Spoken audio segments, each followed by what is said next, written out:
I also keep my eye on young people in sports media that have potential. And this next young lady is my favorite. Let's take a look at Rachel Louise. Now, even though this gym is temporary, it's going to be here for a few years. And right now, students say that is more than enough for them because this gym is a home run. Students say that this gym is a grand slam. But this gym is nothing but net. A hole in one. See, now, a lot of people want to clown her. But let me tell you why Rachel Louise Just is my favorite. She posted it herself. And I also love this.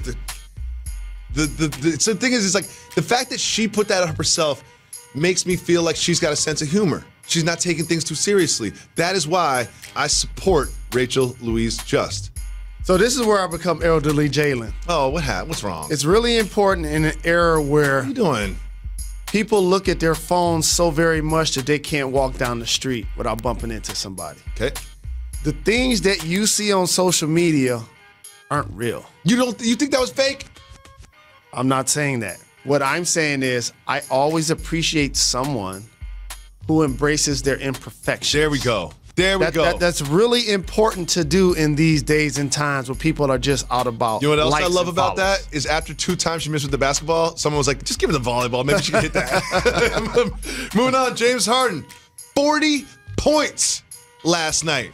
He had 40 points, 7 for 16 from 3, 7 for 8 from the free throw line. Now, I expected a drop in production from James Harden because Russell Westbrook is going to be his backcourt mate. Interesting, just from the preseason, he's been producing. Do you think that he could put up the numbers he did last year playing with Russell Westbrook? So I need to become a former basketball player for a second. I thought you were before, but that's fine. And what I'm about to say, I'm not happy about. Oh, no. I voted for James Harden to be MVP the last 2 years. I remember going down to Russell Westbrook when he's a member of the Oklahoma City Thunder and hugging my brother because people were assassinating his character and talking about his style of play. Oh. And since then, he's averaged a triple-double for 3 straight years and won MVP. Something bothers me watching the Rockets play. What's that? And it's very earlier in the season. Very early. I don't get too enthusiastic about the preseason, but there are certain trends that don't change. When we talk about dynamic duos, when you see LeBron James talking about Anthony Davis, he's being deferential. When you see Kawhi Leonard and Paul George, they're talking about sacrificing. When I'm watching the Rockets play, Harden playing the exact same way. Like Russ ain't even there. And you know what else he's doing? Distorting the spacing when he's not initiating the offense. And here's what I mean, ladies and gentlemen. Russell's running a pick and roll on the right wing instead of James Harden being at the top of the floor. One of the best three-point shooters in the game. Or sliding to the left so that now if I get off the pick and roll, I could turn the corner and go down the middle or draw help and kick it to him. He's drifting back towards half court. This is not new with James Harden. I've been talking about this not for new with years. James Harden. Okay, I pointed this out for years. This doesn't look like a great player partnership in the preseason. Let's see. I'm a little reserve judgment. In the preseason. There's a little hint of maybe this isn't the perfect, most compatible 2 players in the world, but we'll reserve judgment until the regular season. Because you know how much I love Russell Westbrook. I know. When you gave him a hug, did you go straight in for the hug, or did you like a pound and then a hug? Straight in for a hug. Straight in for the hug. He deserved it. Jalen, every once in a while, there's some sound, there's a news story where I'm like, I need to hear Jalen Rose react to this. And the latest was this from John Calipari.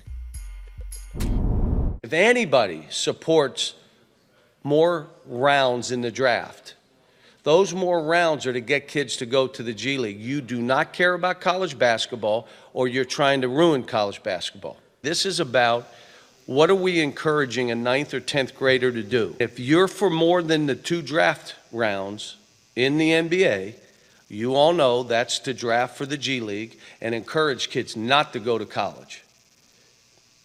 I'm not for that. Jalen, I've been in the media a long time. I know what he's doing. He's getting ahead of it. He sees which way the wind is blowing. He's like, oh, okay, the one and done rule is going to go away. That means the top flight high school kids go straight to the league. And, oh, wait a second, you're going to have a third round in the draft trying to get some more kids to go to the G League. What is left for top flight programs like the University of Kentucky? If those two things happen, what is left for college basketball? So I love Coach Cal, and I appreciate that sound so much that I'm going to guarantee that I'm going to reach out to him and have him be a guest on our show because of this reason. He's exactly right. He is. When the top players are allowed to enter the NBA draft, by the way, they're only without really going to college. Without going to college, that only represents really 5 people maximum a year that are ready. It could be like 8, you know what I mean? But like it's not like we're talking about that are 20, ready. 10, 20 players. But being ready and being developed is 2 different things. Mm-hmm. So when that player now is able to go from high school to the NBA draft, that means you have a second tier of players that are going to go to college. That don't mean they're going to be ready after 1 year. No. Because usually the same player that's ready after 12th grade is the player that was, in theory, by the system, forced to go to college like a Zion Williamson. You got the third round of the NBA draft. You pick that guy that's not ready, and you just say, you know what? He'll be in Westchester for us for a year or 2, and we'll develop him there instead of him being developed in college. Well, I got some advice for the players. Oh, you do? You don't want to be a 3rd, 4th round NBA draft pick. Let me tell you a sentence that has never been uttered by a young player that loves basketball. I can't wait to be in the G League. It's been my dream. I've always dreamed of playing in front of 45 people. That sentence has never been said. Okay? So now all of a sudden, you create a 3rd round of players that make less than $100,000 a year to play basketball. Their infrastructure is to play in the G League, to play overseas. And you know what happens to those guys? They don't make it to the NBA. It's hard to get back. Jalen, we had Jalen Ramsey in the news. Big day for Jalen's. Now we have Jalen Brown in the news. So the extensions are up in about a week. Mm-hmm. So there are some players that are looking, you guys, you're going to take care of me. One of those players is Jalen Brown. Reportedly, as part of the negotiations, Jalen Brown was offered $80 million in a 4-year deal, $20 million a year. He turned that down. So, Jalen, what do you think about that Jalen sort of betting on himself and saying, if you're going to sign me to extension, you're going to sign me to big money because I'm going to be a star? I try to do a better job of acknowledging this because this was important to me as a young person. The people that I feel would be successful in life if they didn't have basketball. Jalen Brown falls into that category. Yeah. He's intelligent. CJ McCollum, too. He's indisciplined. I would bet on myself, too. Here's why. A couple of years ago, he and Tatum were looking eye to eye as breakout prospects. Mm-hmm. He took a step back to the point last year where he was a substitute. He was. This year, he's going to be a starter. And I got a case study for you as a contract that I'm walking into the office with. Harrison Barnes. He got paid more than that already. Mm-hmm. If you're going to be starting for the Celtics, I anticipate the Celtics definitely will be better this year than they were last year. Mm-hmm. You don't sneeze at $80 million ever. No.